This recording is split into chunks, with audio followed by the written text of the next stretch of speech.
Welcome, beautiful people, to Camp Koji. My name is Joel. Thank you for joining me as I break down the biggest gaming news from the week that was on the only podcast you will ever need.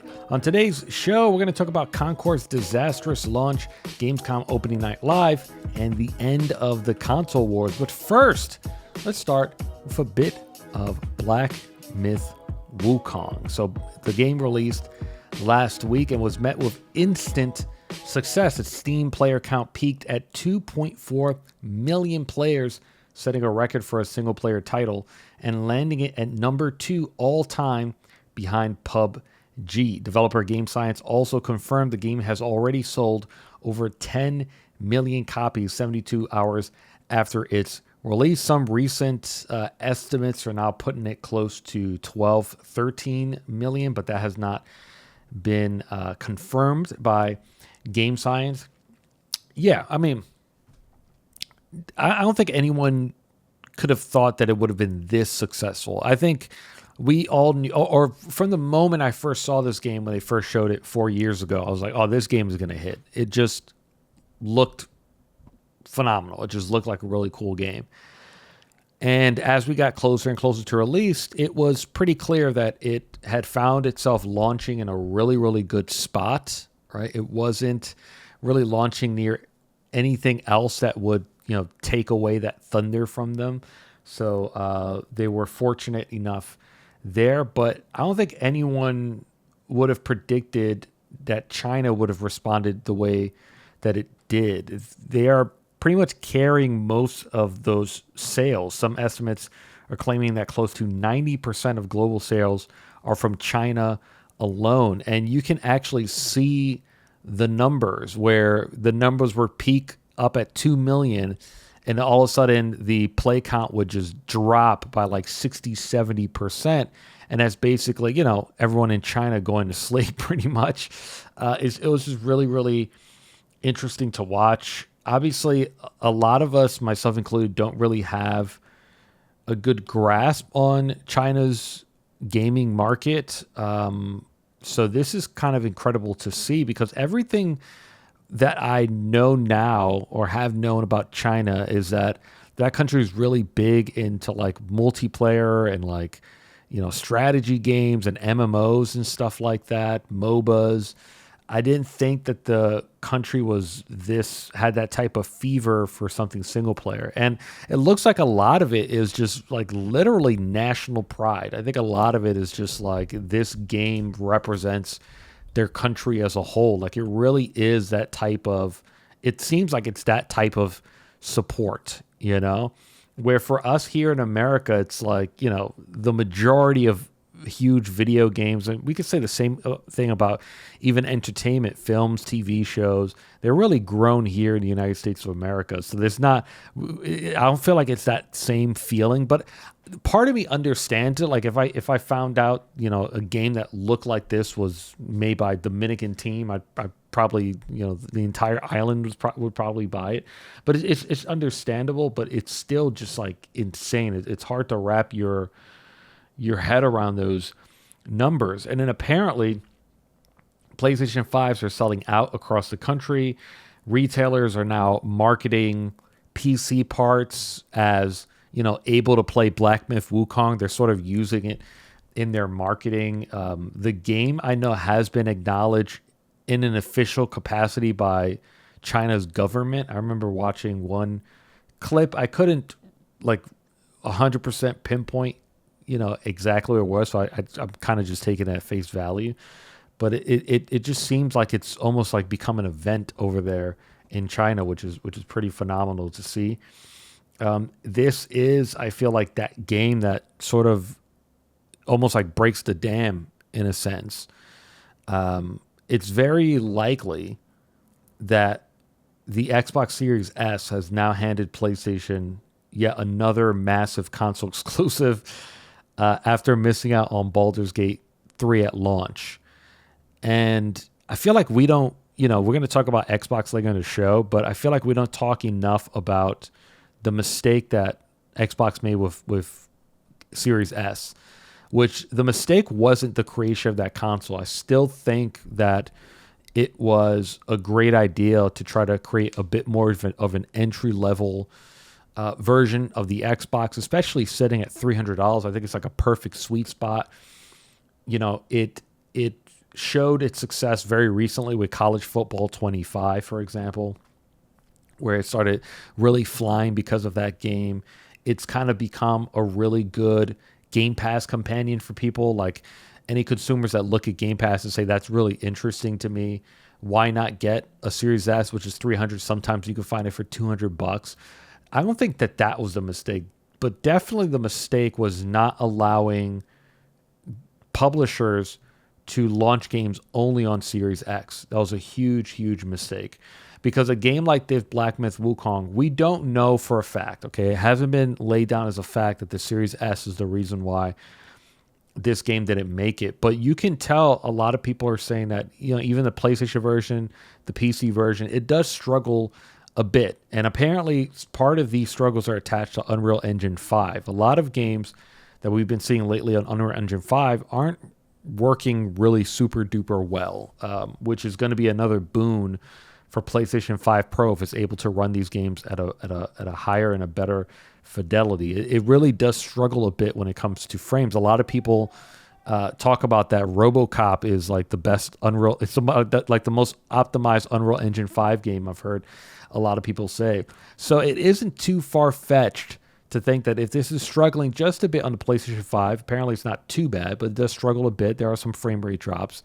It's not a leap of faith to say that the Xbox Series S was probably the reason why this game did not launch. And when you think about Baldur's Gate 3, Microsoft had to make an exception for them, where the Series S did not get a co-op split screen mode. I'm not sure if they ever added it, but they were able to release the game, and both versions did not have full feature parity. They were, if I'm not mistaken, the first and only game that has been able to do that. So I don't know if it's something where they never met with Game Science to see if they could try to work out the same kind of thing. But yeah, that was definitely, we're going to look back, and I think Xbox themselves are looking back as that was probably one of the biggest mistakes they made this generation. I just think that it just didn't make any sense. They definitely should have put something in place where you were not required to launch your game on both systems simultaneously. So even if, you know, for a game like Black Myth Wukong, you're able to get it out the gate for Xbox Series X, and then they can continue to optimize, and then the Series S version could drop, 5 months from now. But you don't lose out on a huge game and basically give your main competitor a free, almost, kind of a free console exclusive. Developers and publishers are going to want to put games on Series S because a lot of Series S's are out there. There's still a lot of value to it. And I'm sure there are a lot of games, when you think about like the Maddens and the NBAs, for example, that are a lot easier to optimize and they'll be able to launch with it. But there are always going to be those handful of games that are like, now we need the extra RAM, we need the extra power. It doesn't mean, they're never going to launch on Series S, but you're better off having a bit of a staggered release. So definitely one of the biggest mistakes that Xbox made this generation. I feel like this game's success also proves that Sony predicted China's development explosion close to 8 years ago when they first announced their China Hero project. They announced that in 2016. So far, they've supported over 15 titles. Just for clarity's sake, this game was not part of their China Hero project, but I think that entering into China years ago, right, we're talking about 4 years before the PlayStation 5 even launched, it's almost like you're meeting that country halfway, where you're coming over as a Japanese company and you're saying we've seen a lot of value from the developers here. Obviously, China is such a huge market for pretty much any U.S. or any foreign company. China is such an enormous market for them when it comes to selling. But I think that there's not a lot of conversations about what can we buy from there, what can we bring over, and the same extends to like even popular media like TV shows, movies. Sometimes you'll get a China project here or there, but there's not that much effort made to like, hey, is there anything we can do to help you localize these things? And PlayStation began that effort once again 8 years ago. I was reading recently that they're now looking into South Africa.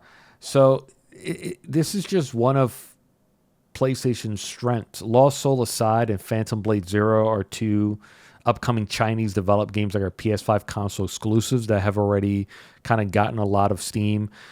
Look, I will say, when it comes to these China games, they all look almost exactly the same. Like they look like, maybe not aesthetically, but they're all pretty much hack and slash. It looks like this is their bread and butter. But the thing about it is that PlayStation knows their audience so well, where they're like, yeah, people are going to eat this up. And that's exactly what's happening.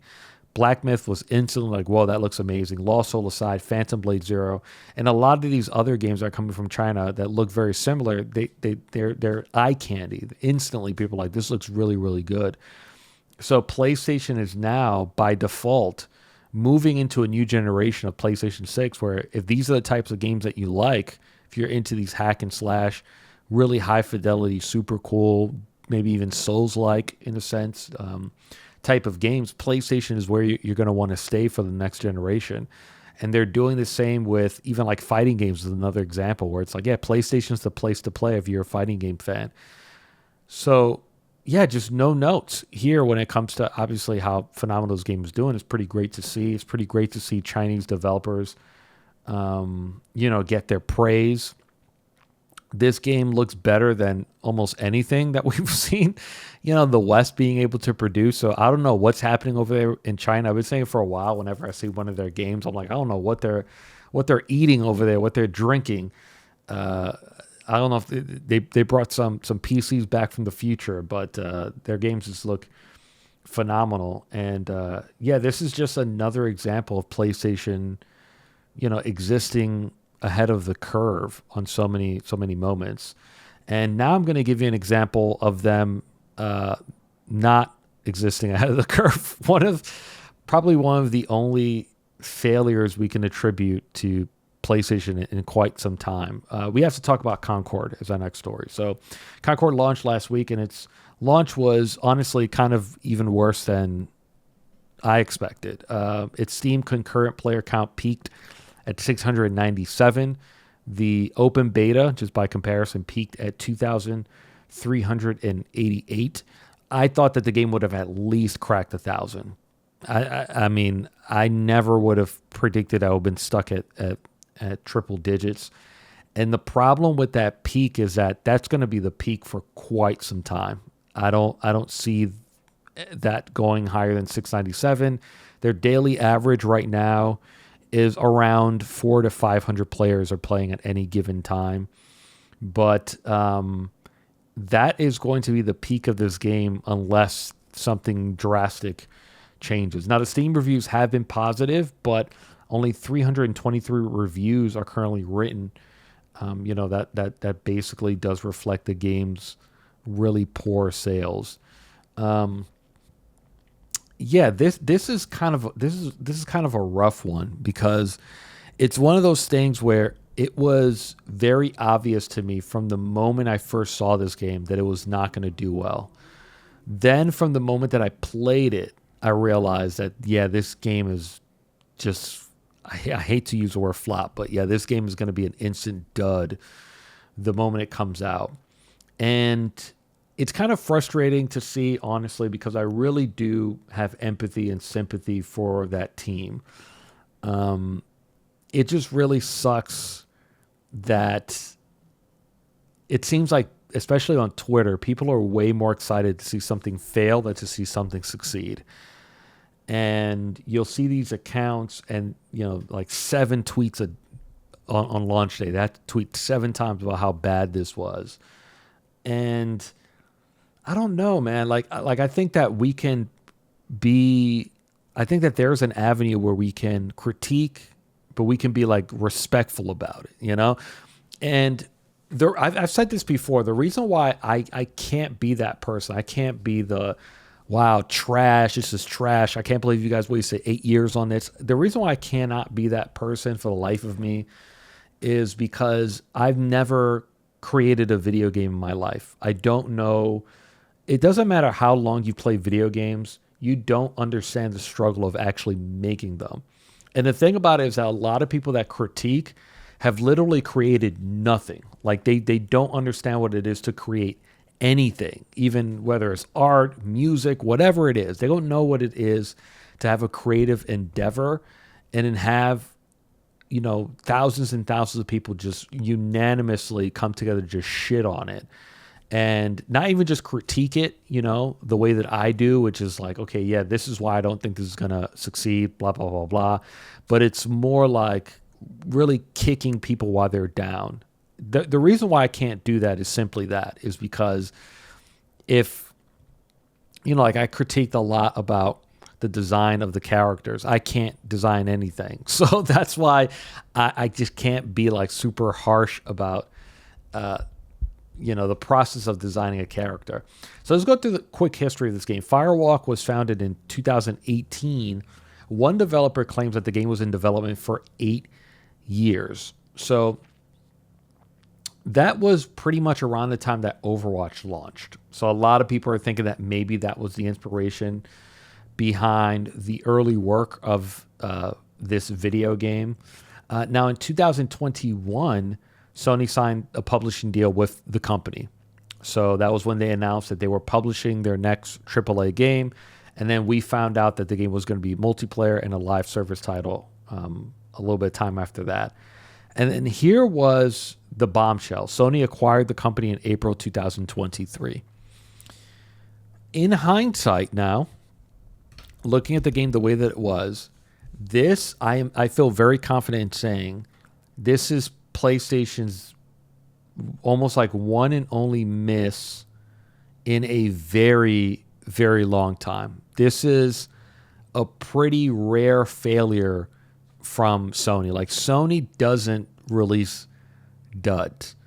Sony and the team that they built over there at PlayStation, I call them the best scouts in our industry because they've done such a great job of being able to identify trends before they happen, right? We were just talking about project, the China Hero project, for example. But they're also really good at finding winners and cutting deals, This is like an MLB scout that's like batted 1,000. Like every single player that they've scouted has made it to the Hall of Fame, and all of a sudden is just like this dud, this person that goes 0-30, when they enter the MLB. This goes to show you that PlayStation was very, very desperate for that live service money. And I think it's one of the things that has always been very noticeable about PlayStation is that I don't think they've ever like purely chased money, like the same way that Xbox has. When you look at Xbox, I always say it's like Xbox versus PlayStation is dumb money versus smart money, where Xbox will pay millions of dollars to like make Tomb Raider exclusive, and PlayStation just laughs and they're like, yeah, we know, Final Fantasy is way more valuable. For example, it's just like a single example, right? But it's like big games and small games. Like very recently, Plucky Squire has been a game that has been so highly anticipated since it was shown. Boom, it's on PlayStation Network day one. But it's like it feels like that's something that Game Pass should have gotten their hands on very early on. But yeah, PlayStation is just better at that game. So to see, and now we know in hindsight that when Sony acquired this company in April 2023, it wasn't like it was sight unseen, right? When they first published the game, they knew what the game looked like. And publishing the game is one thing, but then to go ahead and acquire the company means that someone at PlayStation had very high hopes for this. Like they really thought that this was going to be very, very successful. So it's kind of insane because it's hard to believe that PlayStation saw this game in any state and thought this is going to be a success. Because if there's one thing that this game needed to be delayed for was the character design, something I've brought up before. But this is something where if I'm approaching your company back in 2021, there's no way that these characters changed that much between 2021 and 2024. That would have been note number one, especially I would expect it from PlayStation. Them telling them these character designs suck, Yeah, once again, I think it just really showed that PlayStation became very desperate for that live service money. And I've brought this up before where I think it was Genshin Impact. Like I always bring this up where there was an article once that said that MiHoYo's Genshin Impact, brought in more revenue than the entire PlayStation division. I always joke around that's the article they brought up in meetings, and we're like, we need to get a piece of this pie. And when you look at this game now, and once again, just, the fact that they bought this company shows that their eyes were definitely bigger than their stomach, and it's a mistake that I would never expect PlayStation to make, but they made it.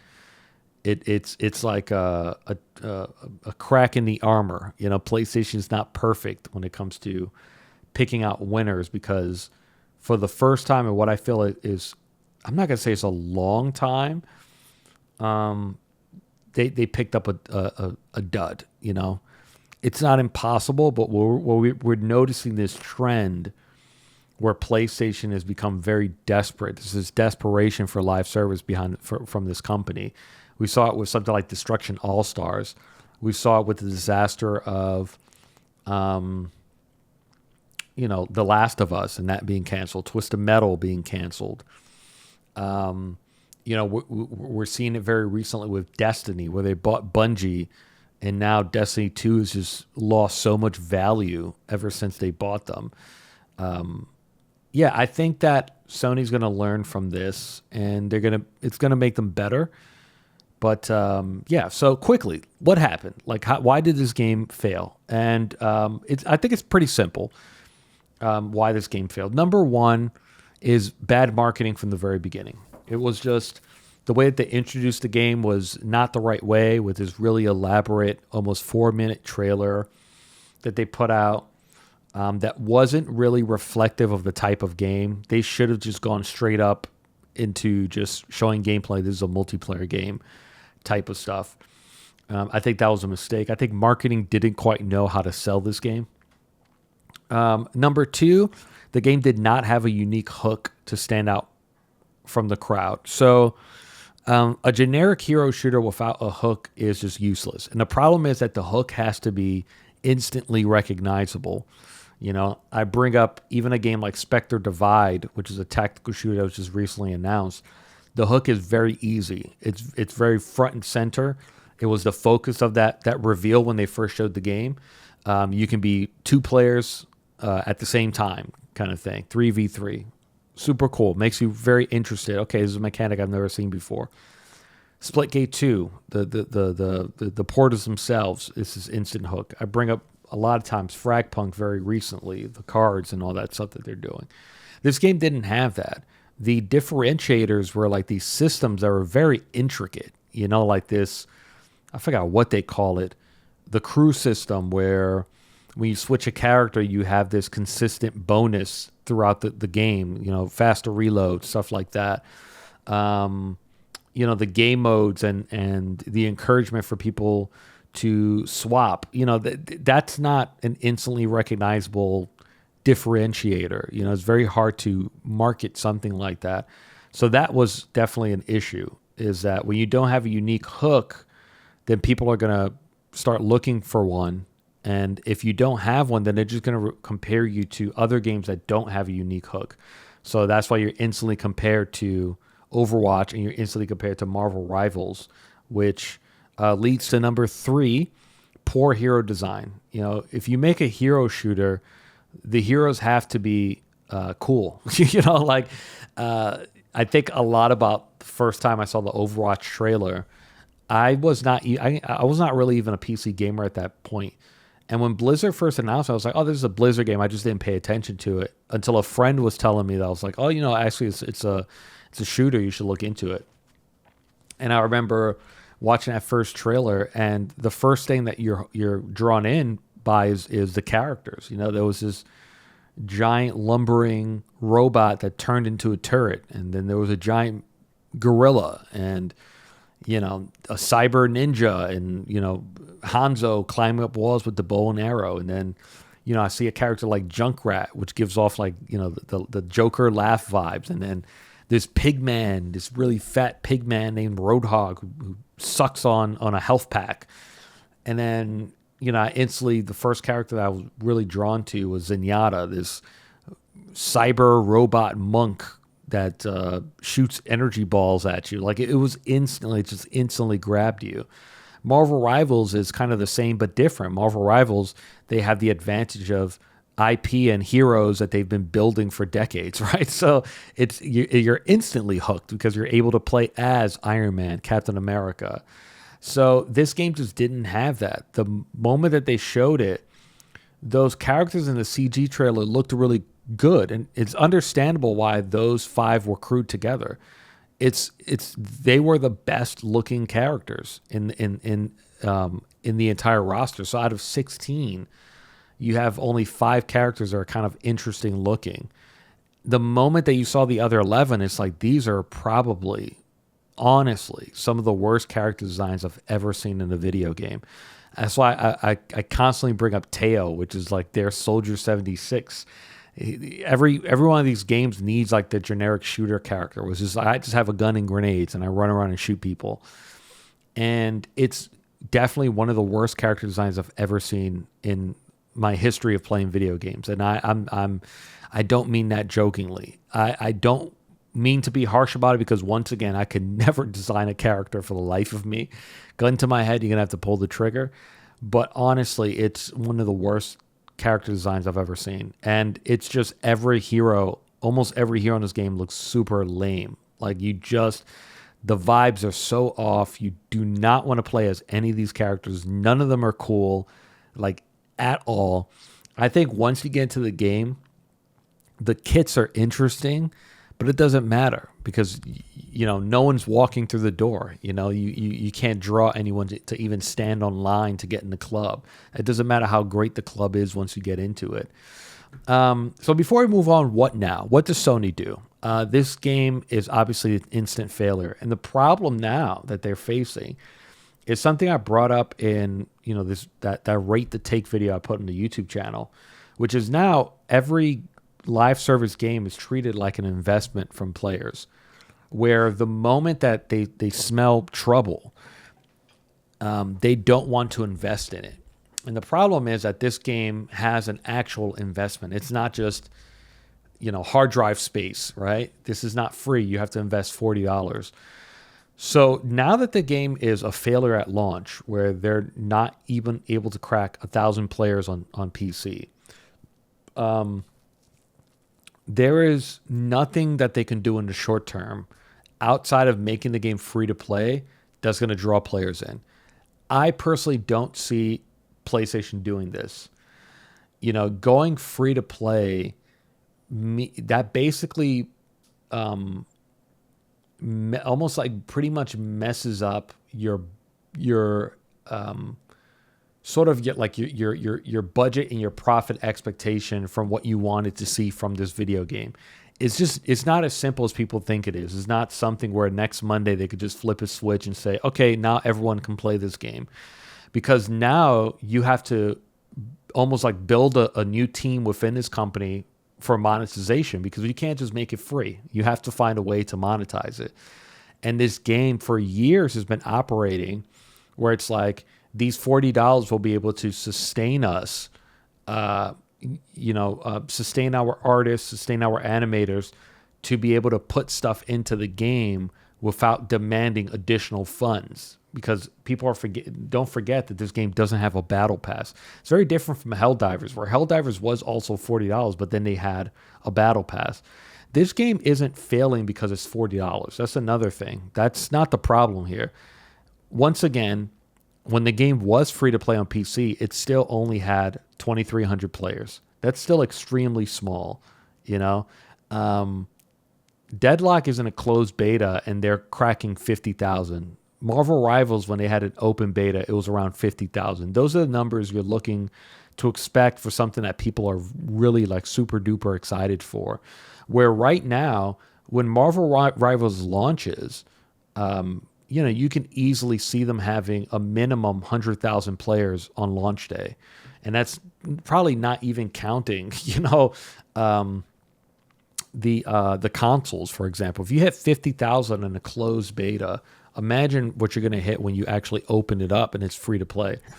So I don't think that this game being $40 was the problem. I think even if it was free to play, they still would have struggled. It just would not have been as bad as it is here. But pretty much at this point in time, I think Sony is now forced. You basically have to make this game free to play. You don't have a choice. I don't think that this, Sony's going to be like, it's a disaster. That's it. Shut it down. I don't think that's what's going to happen. But I think a few things are going to happen now. Number one is that we're probably going to see this game come to PlayStation Plus, sooner than they probably anticipated. I don't think it's going to be like next month kind of thing. But I think we'll see it, within the next 12 months, maybe even 6 months. We'll see it enter PS Plus at some point, whether it's like the extra premium or if it's a redeemable title for Essentials.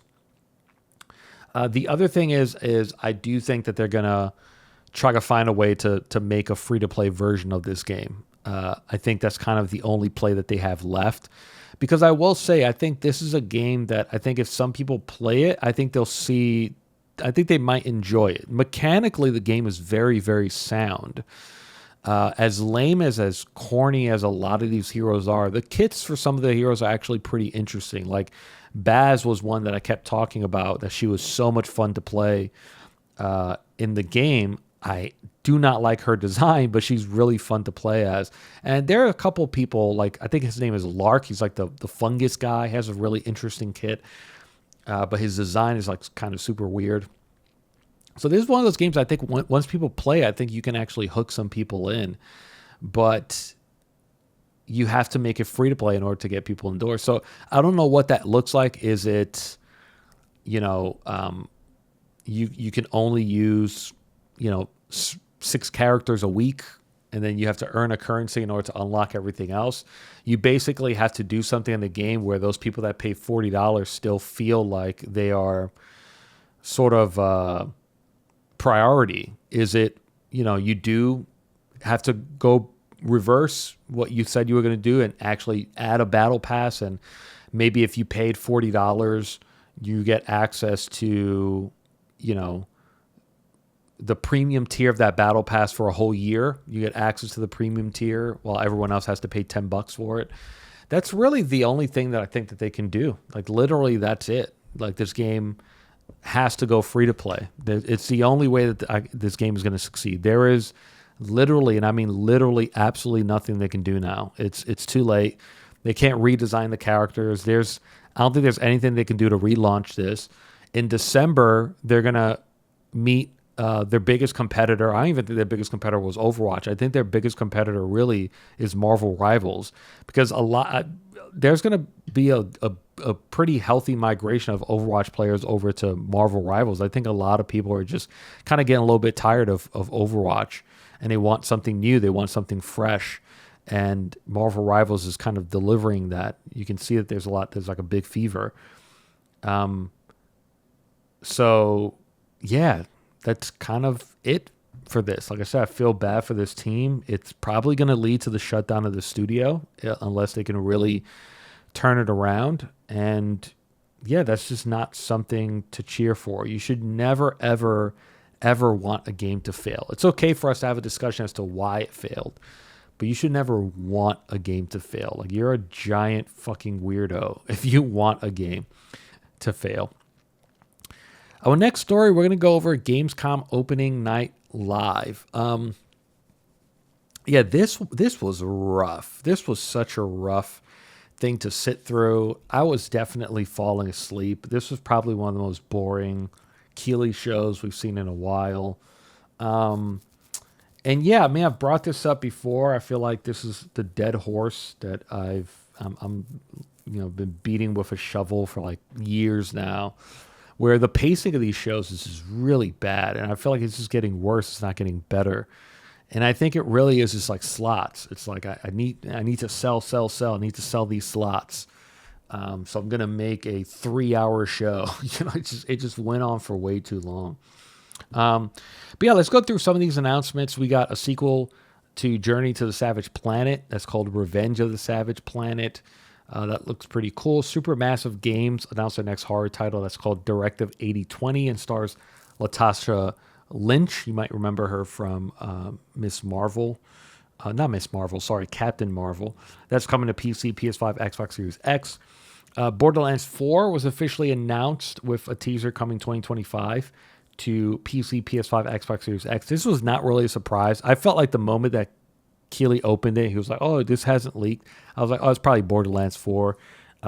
Randy Pitchford has been kind of hinting at it for a little over a week now. So the moment he said that, I was like, it's probably Borderlands. I will say it's like the most un-Borderlands trailer I think they've ever released. I really hated this teaser. I'm not super duper into the Borderlands lore, but I don't know, Borderlands have always had like these really fun, inventive, comedic tone type of trailers, and this just felt like an Unreal Engine trailer. It's just kind of weird. Yeah, it's not really much more to go off of. I saw some people online that were like, wow, they announced this to make us forget about the movie. No, that's not how this works. They announced this with the express thought that the movie was going to do well. Trust me, this was always part of the plan. When you look at that marketing calendar, this was always going to happen. This was always going to be, oh my God, we're going to open the movie, and then the Gamescom, we're going to announce Borderlands 4. But obviously, they thought it would be this incredible fanfare, which didn't happen because the movie fell flat on its face. And I think it's actually entering digital this week. It was only in theaters for 2 weeks. Huge, horrible disaster. We got our first look at Call of Duty's Black Ops 6 campaign. Goat Simulator Remastered is coming 2024 to PC, PS5, Xbox Series X, and Game Pass. Really, really fun trailer. I always love this team. Always comes up with some really funny trailers. I thought that was really cool. Dying Light: The Beast was announced. This game started as a DLC, but released as a standalone companion to the first game with over 20 hours of content. I did not like that first game. I felt it was such a disappointment. I don't know. Just couldn't get into it. It just didn't click with me. 4-player online co-op game King of Meat was announced from Amazon Games. We got a look at a game called Linked Banner of the Spark, which was announced entering Steam Early Access October 22nd. A new look at Don't Nod's next game, Lost Records Bloom and Rage. We got what I'm going to call a disappointing new look at Arc Raiders because it was just a CG trailer. This game was first shown at the 2021 Game Awards. It looked really, really fun. Then all of a sudden they delayed it. They said it's going to be free to play. Now I'm kind of concerned because it's free to play. I don't understand exactly what this game is going to be. But there's still enough there that I'm interested in it, but I'm kind of disappointed it was just a CG trailer. I kind of don't get it. Like, you guys haven't talked about this game for a while. Why are you showing me a CG trailer? This doesn't solve anything. It's not giving me a good idea of what this game is about. Dune Awakening is coming to PC Early Access in 2025. A game called Reanimal was announced. That's the same team behind the first two Little Nightmares. Genshin Impact is finally coming to Xbox Series X November 20th. What's it been, 4 years or something like that? This is another one of Xbox's biggest failures. They did not outbid Sony for the console rights to Genshin Impact. I'm sure they're kicking themselves in the ass looking back on that. We got a new look at Monster Hunter Wilds, which looks phenomenal. We got our first look at Civilization 7 gameplay. Marvel Rivals finally has a date. It's launching December 6th. Captain America and Winter Soldier were announced and shown, which means that the game is going to launch with 25 heroes. Very, very healthy, stable. NetEase also confirmed that all heroes will be available at launch, and all future heroes will be free to all players. Amazing decision. It's something that a lot of people have been concerned about since the alpha. Will I have to earn a currency and then unlock characters? So it's really cool that they did that. It's just the right idea. It's, if your bread and butter is going to be selling skins, you have to build a system where you're able to increase the amount of players that have access to that skin. So if I launch a character like Wolverine, for example, and I want to launch him with 3 skins, if I lock that character behind a pay-or-play wall, I'm losing all that money because those people literally can't give me money even if they want to. So it just makes a lot of sense. This game is just firing on all cylinders. They're just doing literally nothing. I have no notes for this game. The only issue I've had with the game is balancing. I think the game is still like there's so many characters that are mega broken, but it honestly still makes the game really fun to play. Like I was watching people play with Winter Soldier, and he's already very broken. He has like this very easy combo to kill someone in one shot.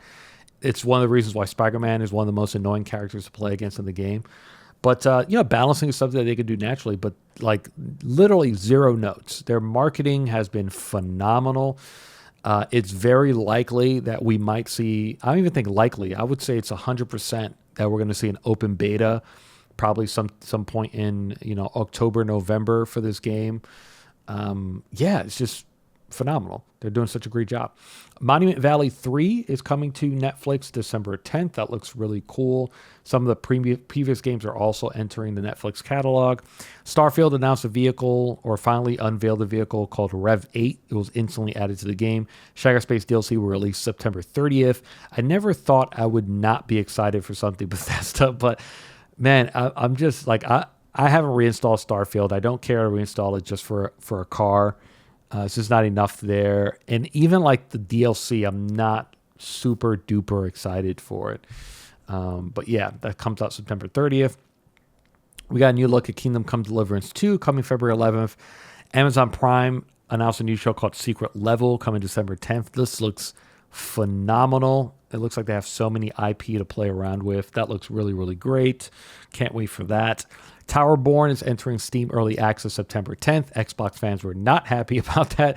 Like, I get it. I understand it. But it also means that the Xbox version will be better because it's entering Steam Early Access. But I understand why Xbox fans are upset about that.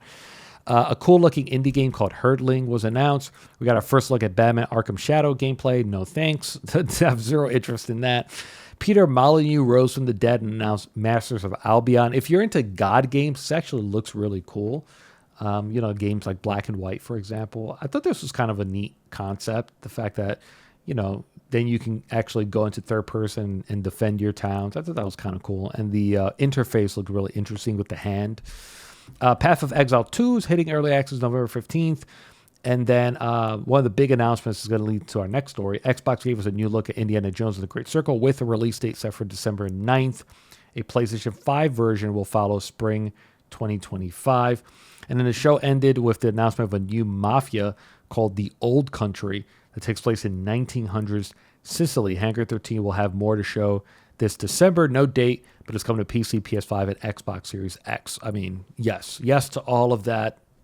Yes. I'm such a huge fan of the Mafia trilogy.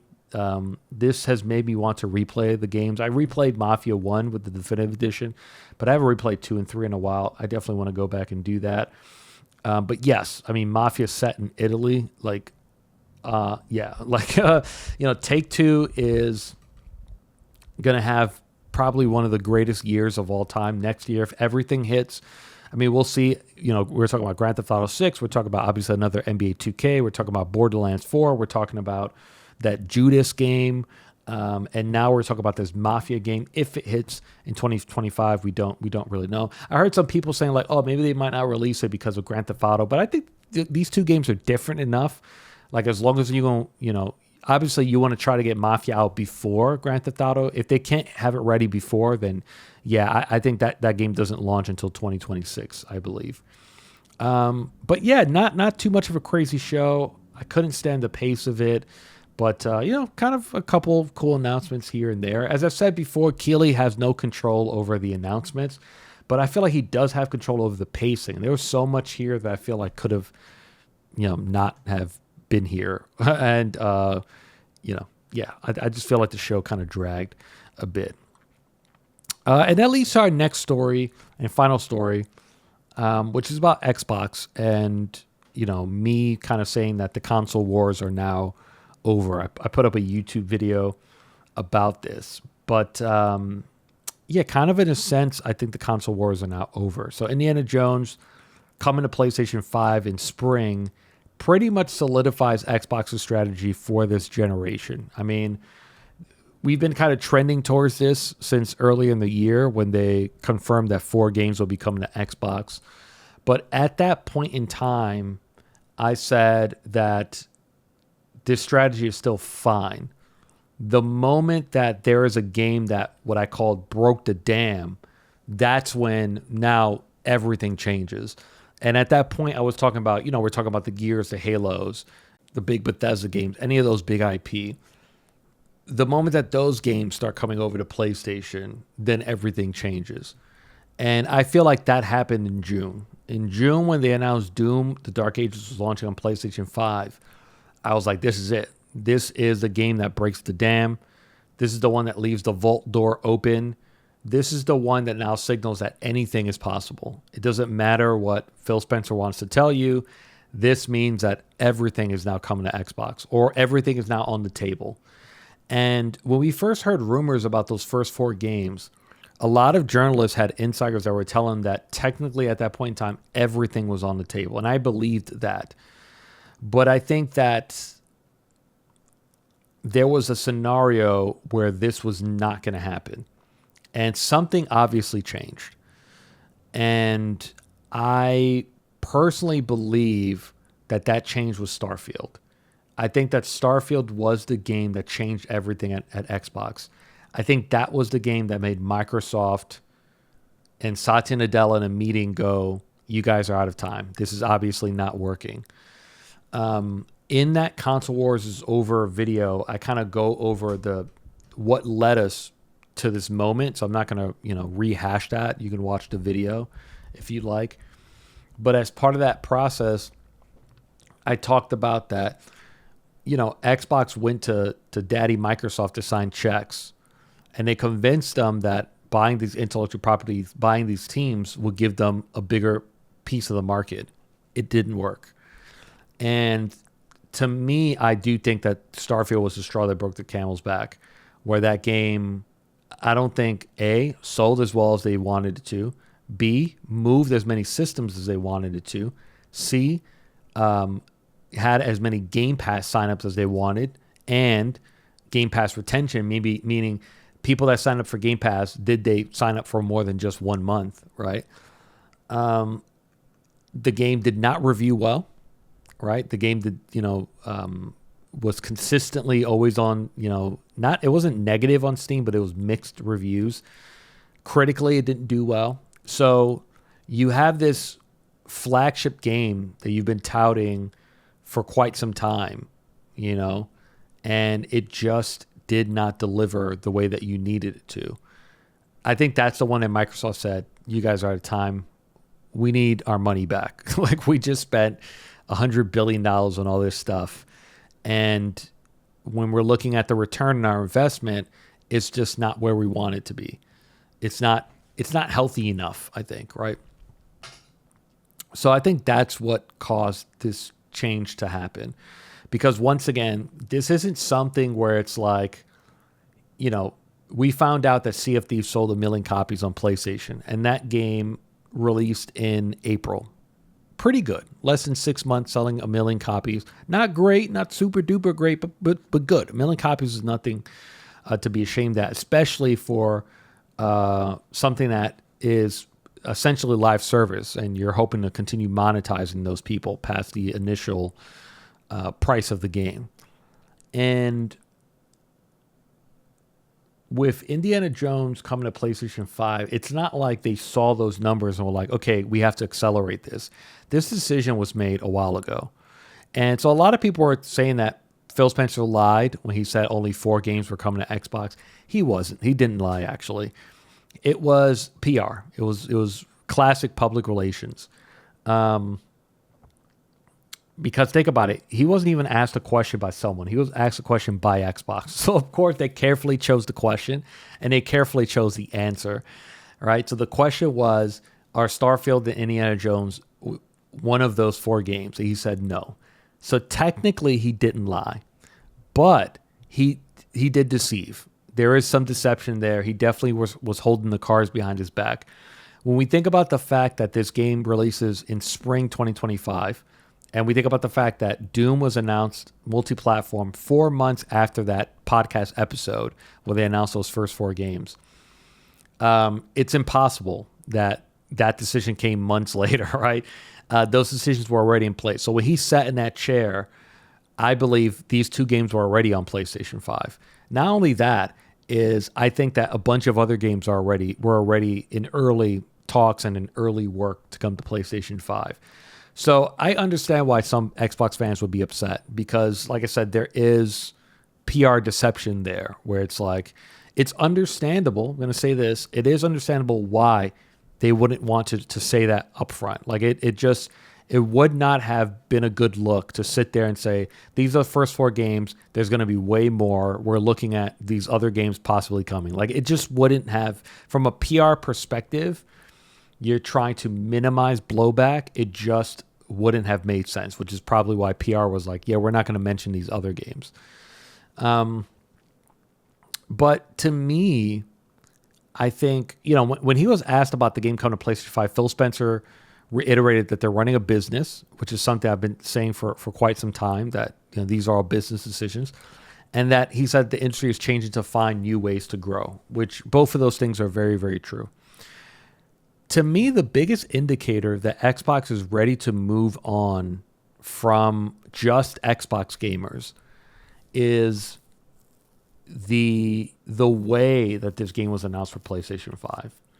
That to me was like such a huge hint that it's not like Xbox is done with you guys as far as Xbox fans, but they're done with their decisions catering only to the console gamer, with their decisions catering to your feelings and your loyalty. They're past that now. They look at Xbox if they think about the term Xbox gamer, it's no longer you bought a console. Xbox gamer is the guy who has it on his Amazon Fire Stick. Xbox gamer is the guy who bought, who's gonna buy, who bought, Hi-Fi Rush and they're playing it on their Steam Deck. That's an Xbox gamer. The decisions that they make now and the ways that they deliver that news is no longer going to be like with kid gloves. We have to be careful about how we handle the Xbox players. And it showed when they announced this. The fact that Keighley stood on that stage was like, oh, Machine Games has one more thing to tell you about this game.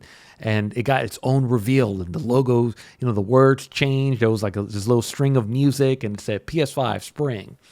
The last time that they announced the PS5 game was Doom. This is the way that they announced it. It was at the Xbox Showcase. They played the trailer for Doom: The Dark Ages. The trailer ends. They showed the Xbox logos. They showed the Game Pass logo. And then that was it. There was no mention of a PlayStation version. We knew a PlayStation version was coming because it leaked about a few days before or something like that. But the only way that people found out that this game was coming to PlayStation 5 was the marketing afterwards. It was tweeted on Doom's Twitter. It was in the official release. But it wasn't put into the trailer. With Indiana Jones, it was different. They got their own little special moment coming to PS5. The logo did show on that trailer that they showed on here. It's just, this is a shift. A shift has happened. The world will never be the same. Things are changing now. And I think the quicker you embrace it, either you want to embrace it or you don't want to embrace it, but the faster you accept it, the easier it's going to be if you're an Xbox stan or fan. And I think that's the big issue. You guys are upset because you've put so much of your identity into a company. You fucked up. Xbox didn't mess up here. Like, you messed up by making so much of your personal identity, attaching it to a console and a brand. And it's like there were videos of people reacting so upset, looking like they were, I'm not going to say look like they were going to cry, but they looked like legitimately angry. You see people like, oh, this is so stupid. What a big mistake for these guys, blah, blah, blah. It's like, bro, this is weird, bro. It's weird. This is weird that you're attaching so much of yourself to a company, to a brand, to a thing. It is not normal. So at this point, I personally believe that this is it. Every single Xbox game is now coming to PlayStation. Any Xbox game that does not come to PlayStation, I think, is because the math just didn't work. Like, people need to understand that for the most part, companies have access to enough data to tell them whether or not a game is going to be successful or not. And I think the only way that a game is not coming to PlayStation now is if they ran the numbers, they ran the math, how much it would cost for them to port it, and they realized, the juice isn't worth the squeeze, right?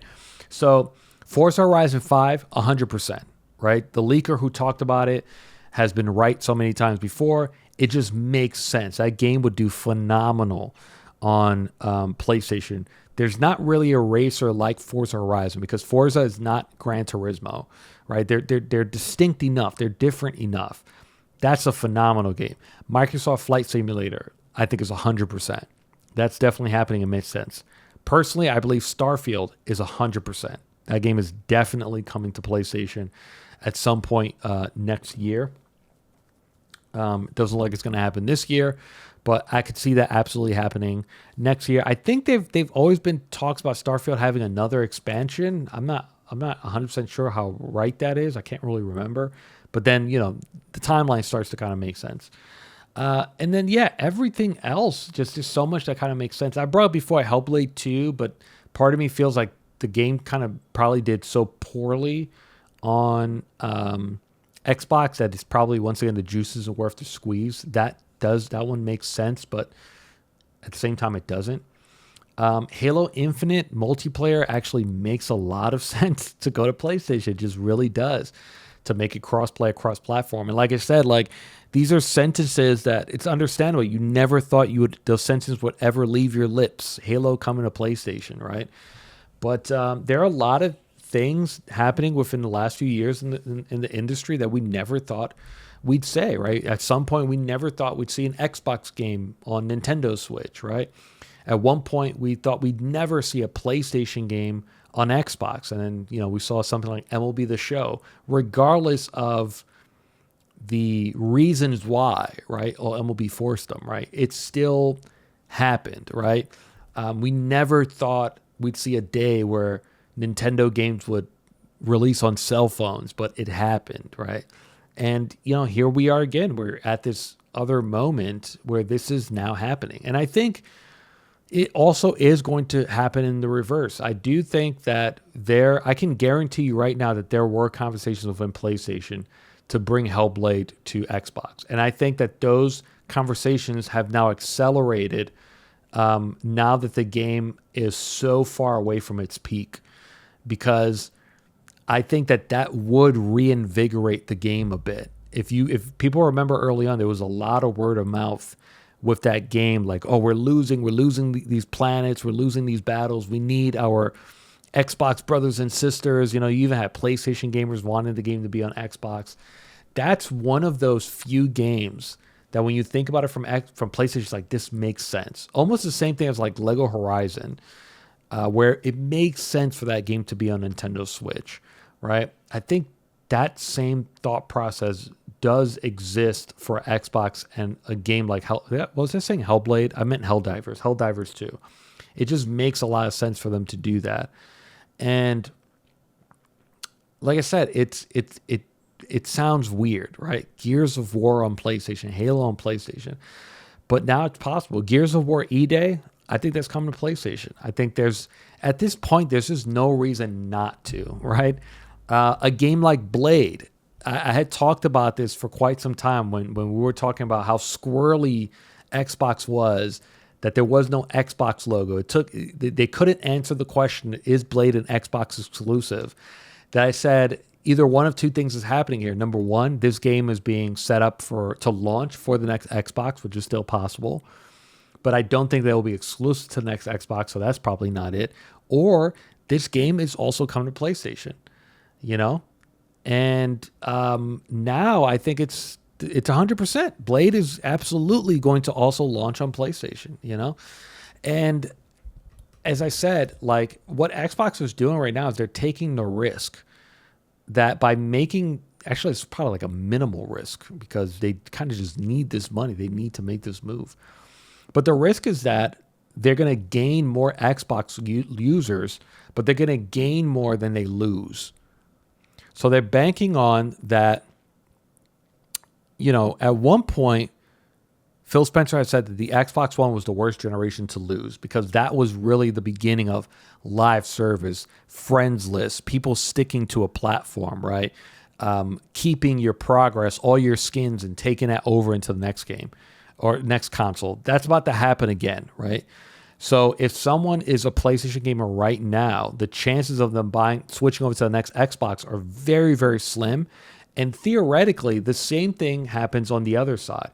No matter how upset you might be about these moves from Xbox, you're concerned about the future of Xbox, you switching is not very likely because chances are the next Xbox, you'll be able to take everything over. All your games are going to be backwards compatible. Your friends are probably going to be doing the same, so they're going to stay there. All your achievements, all your progress, all your Fortnite skins, right?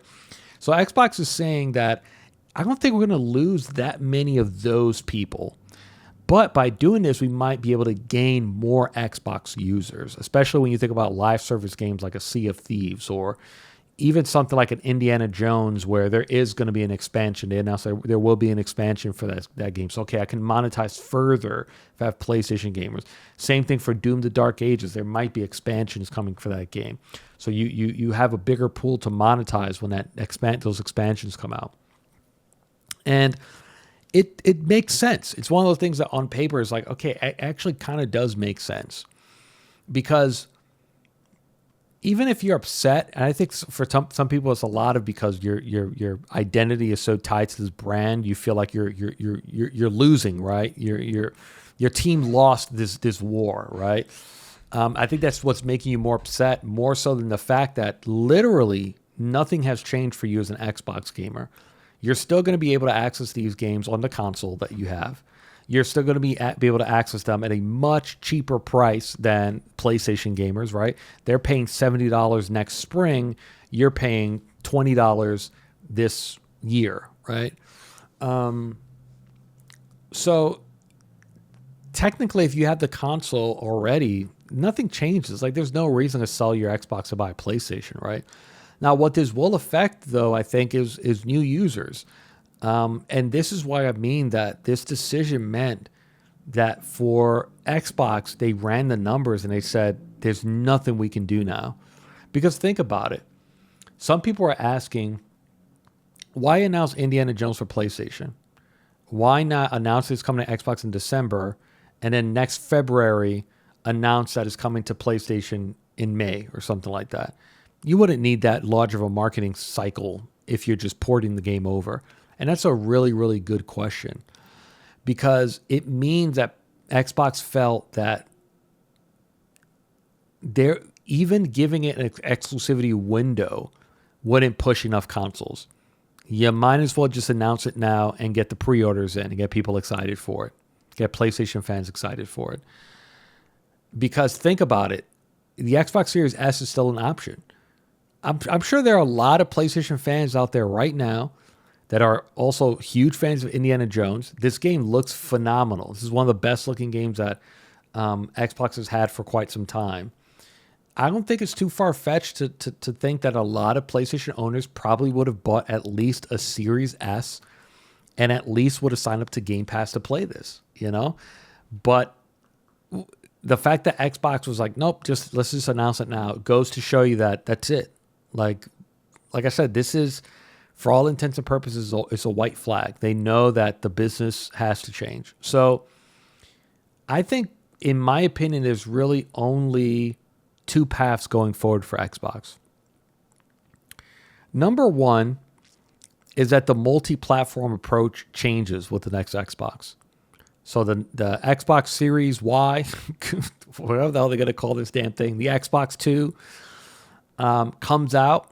And when they announce it, they make it clear that any game that comes from Xbox Game Studios will be PC and Xbox exclusive for 6 to 12 months before it moves over to any other console. Okay?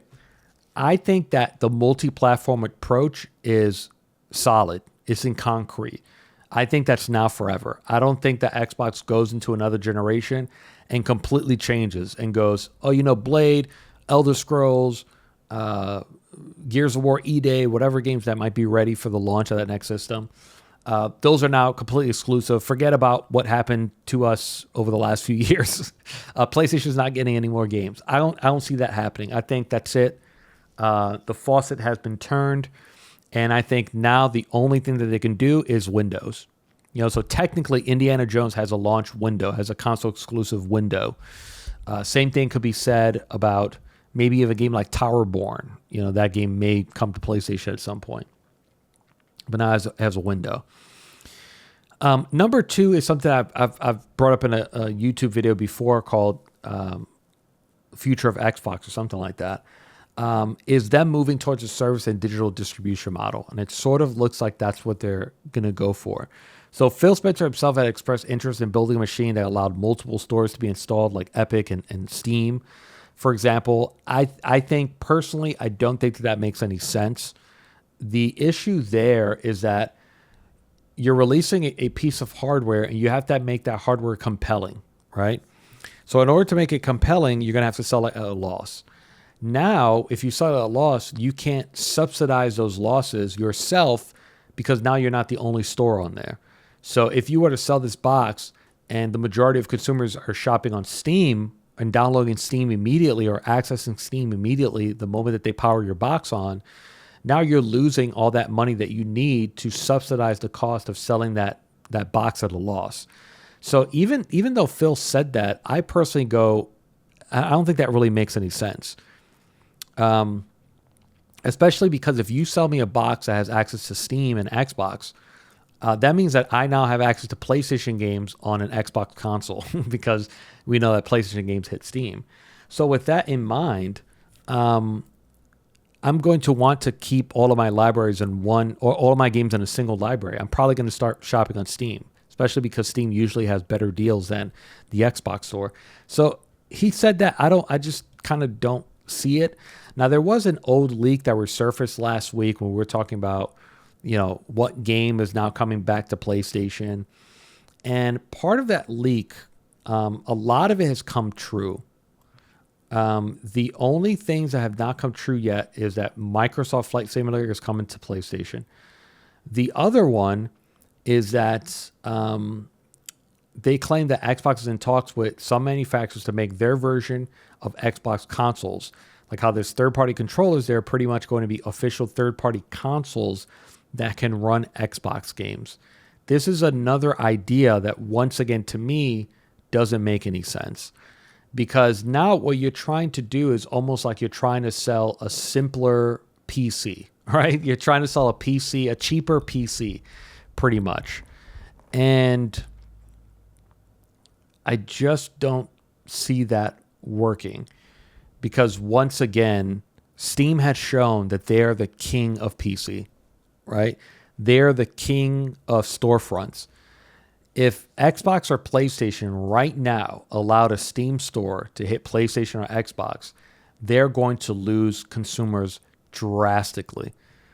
Because Steam has that type of pedigree, they have that type of pull. We've seen it time and time again. The world's biggest third-party publishers try to make their own launcher and have to come crawling back to Steam. Steam is an absolute beast. They average over 30 million over 30 million people are using Steam almost at any given point in time. Steam is extremely popular, especially because of the fact that we're now heading into a digital-only sort of future. Right now, we're like in this digital hybrid where consoles have disk drive, but consoles also have digital versions. And once you think about it, Steam has been a digital-only platform for over a decade, right? So that's also one of the reasons why it's so hard to pull people away from Steam, because they've been building this library, this digital library, for years and years and years and years. So I just don't see how that would make any sense for them. I don't see how Xbox would make any money from it. Because the risk right now for Xbox is one of the most lucrative parts of being a console manufacturer is not the games themselves. It's that 30%. It's the fact that anytime Capcom sells Monster Hunter Wilds on my Xbox, I take 30%.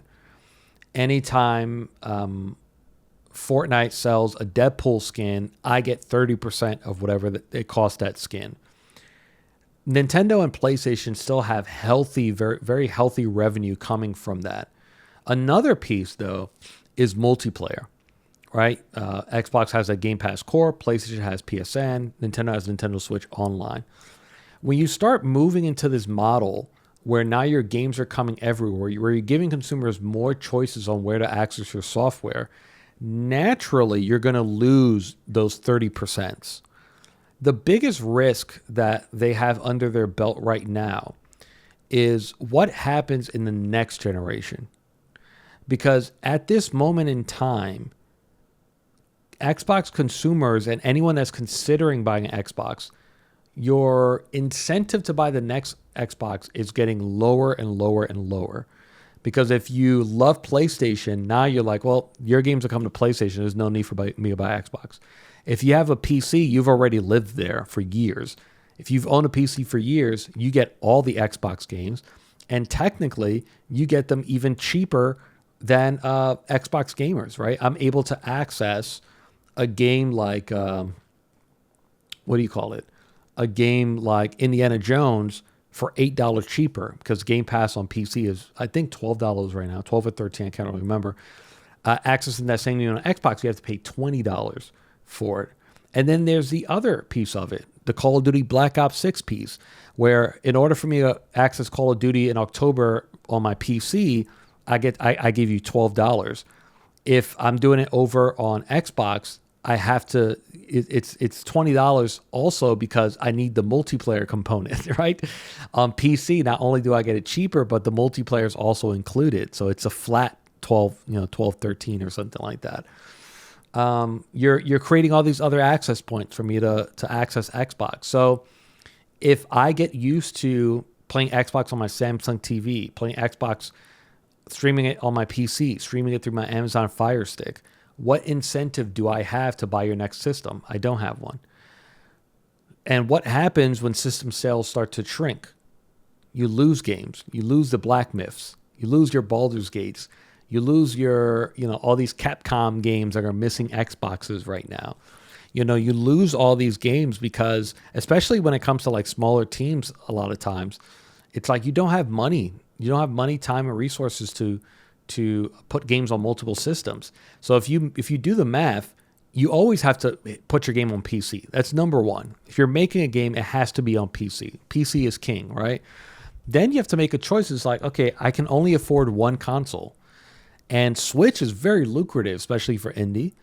But then maybe you want something with a lot higher fidelity. Why would you ever choose Xbox over PlayStation? And now, once again, you're creating less of an incentive for third-party partners and publishers to put games on your system because your console sales have sucked now for 2 generations in a row. And now for the next generation, you're hitting the reset button. You're restarting all over. So this is why I think that the only path for them is really a digital distribution model. The problem, though, is that it's a great idea on paper, but Xbox's execution has really, really sucked. Xbox Cloud has been in beta for like 6 years now. You're still not able to stream your library. You can't stream your console anywhere you go. PlayStation, I've been able to stream my console anywhere I go for quite some time. They even built a device dedicated to do it called the Portal, right? You can't do that with Xbox. There is no remote play on Xbox. And Xbox just keeps saying, oh, it's coming, don't worry about it. I can't buy a game digitally on Xbox and stream it anywhere. So on paper, this sounds like a great idea. And it's something that I brought up in that Future of Xbox video that I made, which is that what's going to happen right now is we're heading into this digital future where more and more, every single day, more and more consumers are getting comfortable with buying a digital-only game. Look at Black Myth Wukong, right? That's a game that very many people are excited about, but it's digital only. And at that point, when you give the consumer that choice, whether it's like when you take that choice away from the consumer, you say you either buy it digitally now or you wait, I don't know how long until this version comes out. I'm sure there were thousands, maybe millions of players who said, I don't like buying digital, but damn, I need to buy this. Same thing happened with me with Alan Wake 2. I was way too excited to play that sequel. If it's digital only, you've left me with no choice. I have to buy this digital game on PlayStation as much as I don't want to. So as we head into this moment where more and more people are becoming comfortable with digital, an opportunity is now presented. The issue, though, is that Xbox doesn't seem to be in a prime position to take advantage of that opportunity, even though on paper it looks like they are. So I'll give you an example, and we're going to use Grand Theft Auto 6 as an example here. Grand Theft Auto 6 becomes a bit more attractive to buy the Xbox version if there is an easy and simple way for me to access the game absolutely anywhere where there's a screen. The issue is that this is a dream that Xbox has been selling for quite some time that they have yet to be able to fully realize and execute, right? But let's use Grand Theft Auto 6 for example. The PlayStation 5 and Xbox versions are going to both be $70, right? There's no PC version launching. Let's just stick with that scenario. If I buy the game on PlayStation, my choices of accessing that game is I have to be home with the disc and the drive, or I can use remote play and then, have my system on. But it's not as super intuitive as it could be. Xbox, though, is in a position where they can offer a much better alternative, right? Where I can buy it on here and maybe they release a hybrid console and now I can take Grand Theft Auto 6 on the go with me because my saves are instantly synced up. So that when I leave outside my home, I'm playing Grand Theft Auto offline, but I'm keeping up with my save. There's also cloud streaming on my phone. If I'm on the road, I can just take my Amazon Fire Stick with me and plug it into my TV. Now I can play Grand Theft Auto on the go. This type of critical mass is what they're missing, but it's the only opportunity that I could see that will make someone buying the Xbox version of a game better than buying the PlayStation version of the game. Because right now, especially if we think about Grand Theft Auto 6 next year, the PS5 Pro version is by default the better version. But then even technically speaking, the PlayStation 5 regular version has advantages over the Xbox version because of the controller. The controller does things that the Xbox version doesn't, right? So if you're talking about trying to convince someone, buy your game with me instead of buying it with anyone else, you have to give them a reason to do so, especially when we're talking about having Steam as a competitor. That's literally the only thing that I can think of for Xbox. But once again, they have to get aggressive. And I mean really aggressive. Apple Vision Pro, you need an Xbox app on there yesterday. Because yes, the Apple Vision Pro didn't sell well, but the key word of that device is Pro. There will eventually be an Apple Vision. There will be a close to $1,000 version. They're going to make it work. You have to be there day one with an app that lets you play Game Pass on the world's biggest screen, If I'm Xbox, I'm partnering with airlines right now where when you're flying JetBlue, you can pay to rent an Xbox controller. Maybe you can ask to borrow an Xbox controller. Maybe Xbox subsidizes the cost. And as long as you have a Game Pass account, you can log in while you're flying on a plane, and now I can play Grand Theft Auto on the plane, right? Because they'll finally unlock the ability for me to stream my digital library. Partnering with taxi cabs. I don't know, like anywhere where there's a screen, I'm able to access my Game Pass. That's literally the only path that I see going forward for Xbox. There were these rumors that Xbox is trying to find a software solution to have like an Xbox game bar. So even if you're playing Sea of Thieves on PlayStation, you can see your Xbox friends, even if they own an Xbox or they're on PC, for example. So it seems like this is kind of part of their thought process. The big issue, like I said, is that they need to get to a point where it is as second nature as Netflix. where when I sign up for Netflix, I'm not thinking about the hardware attached. I know that I can access it from anywhere that has a screen. Xbox needs to get to that point. To me, that's the only play that they have left at this point. Literally the only play they have left. And yeah, I think that's really where they are as a company. I do truly mean it when I say that the console wars are over. Not just because of this decision from Xbox, but also the fact that the console wars has kind of been over for a little while now, right? PlayStation is no longer keeping their games just on console, right? Look at Lego Horizon Adventure, they brought it to Switch. The fact that their games are coming to PC, even single-player games, the Wolverines, that's going to shrink. It's going to get less and less time between the PlayStation and the PC version. PlayStation now understands and they knows, and they're shifting their business around that expected revenue now, where that's now going to be part of the process of every PlayStation game moving forward. I guarantee you that if Last of Us Part 3 is being made right now, it is being made with the mentality that there's going to be a PC version in order to get it optimized and get it ready probably within a 12-month window, I think is where they're going to start trying to shrink towards.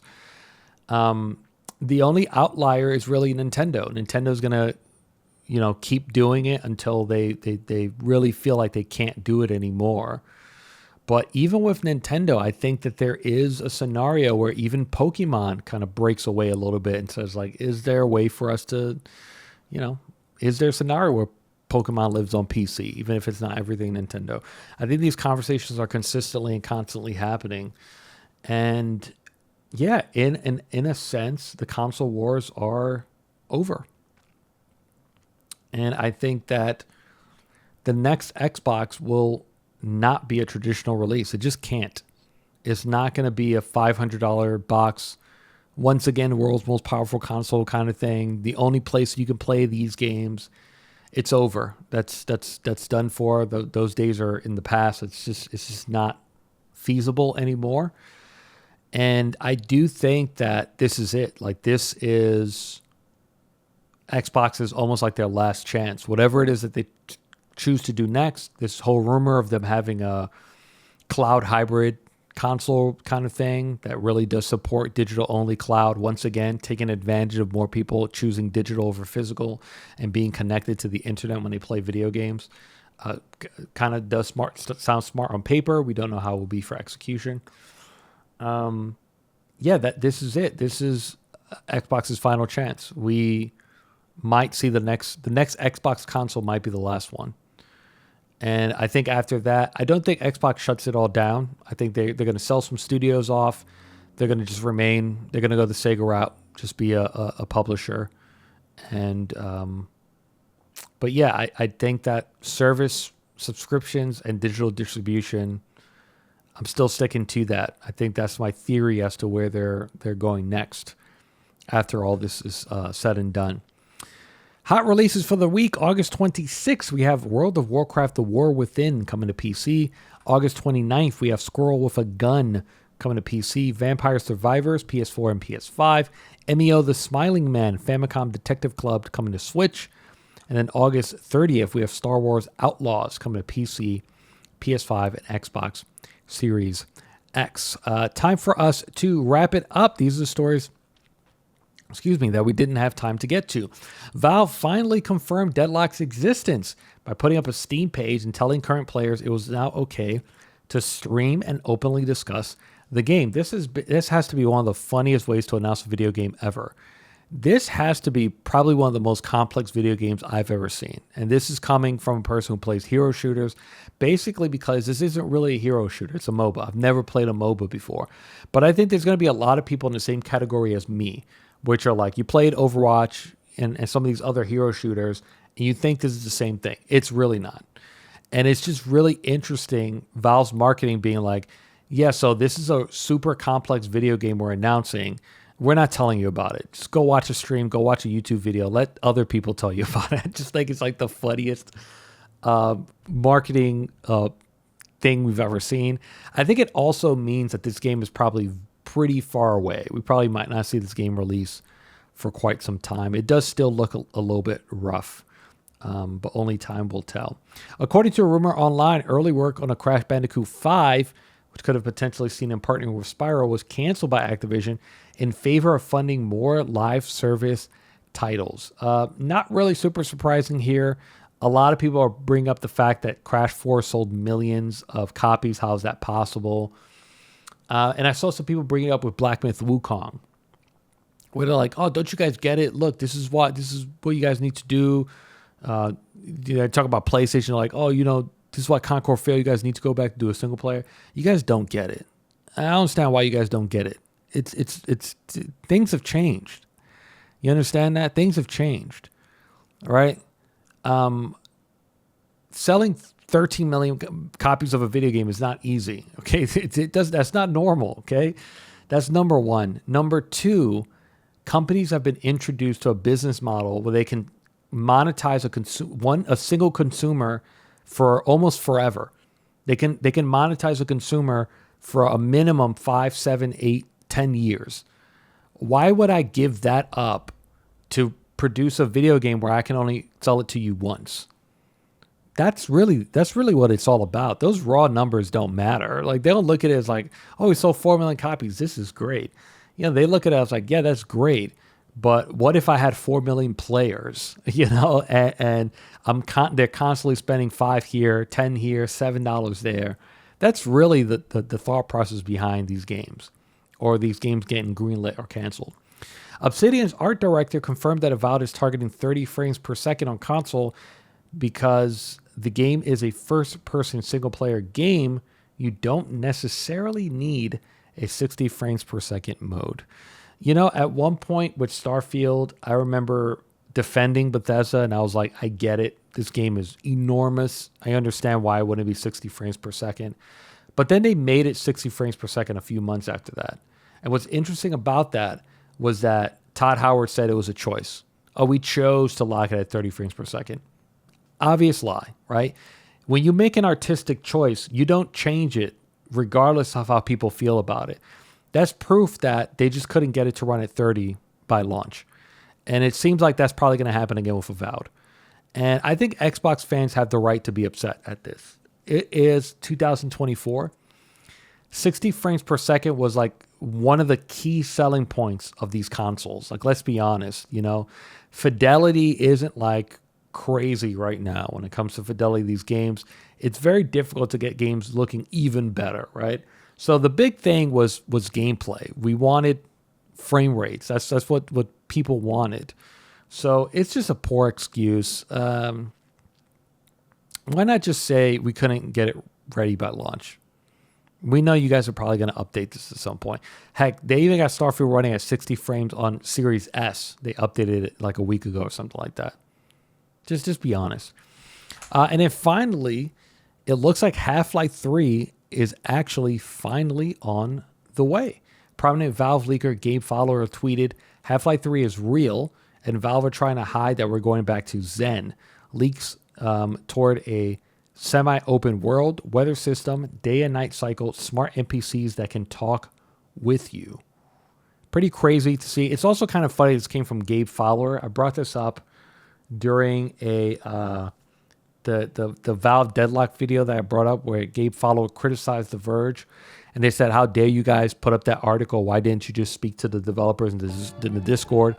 Just like chef's kiss, the irony of this guy criticizing The Verge and then leaking what is probably one of the biggest announcements in video game history, the existence of Half-Life 3. Just really, really funny. I guess better late than never for this.